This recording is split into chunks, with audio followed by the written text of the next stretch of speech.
Videoga integralni ko'rib ketamiz. Bu yerda mana bu qismdan integral olib, xullas aniq integralni yechishimiz kerak.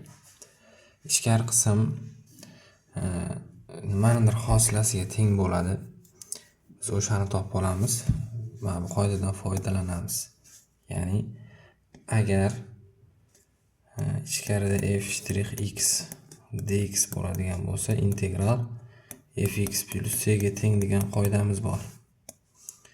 Ichkarida nimani hosilasi bo'lsa, hosila bilan integral qisqarib mana shu narsa qoladi. Endi aynan ko'rinishiga nisbatan, chunki bo'linmani hosilasida mahrajni kvadrat degan qismi borda, mana buni hosilasiga o'xshamoqchi hosilab ko'ramiz. Darajasi x taqsim x plus 1 ni hosilasi nima bo'lardi? Demak, suratdan hosila mahraj minus suratning o'zi mahrajdan hosila taqsim x plus 1 ni kvadrat.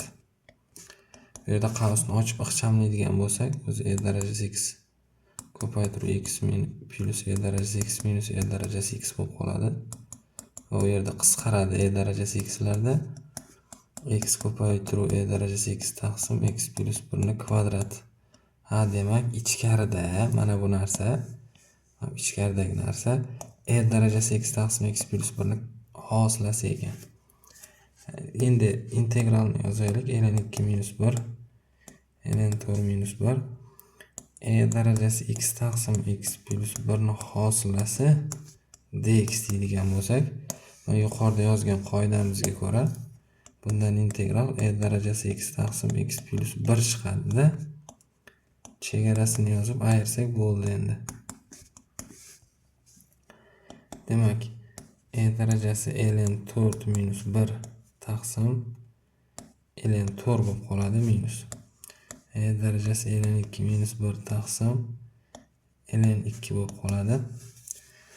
Xo'p, buni soddalashtiradigan bo'lsak, 4 taqsim 2 ln 2 minus 2 taqsim ln 2. Ularni qisqartiradigan bo'lsak, 2 taqsim ln 2 minus 2 taqsim ln 2. Demak, bir xil ekan bular. Qisqaradigan bo'lsa 0 javob chiqyapti. Shunday javob bor albatta, C javobda. Shunga o'xshash misollarning yechimini o'rganish kerak bo'lsa, bizni Telegram kanaliga a'zo bo'ling. Telegram kanal matematika 1997.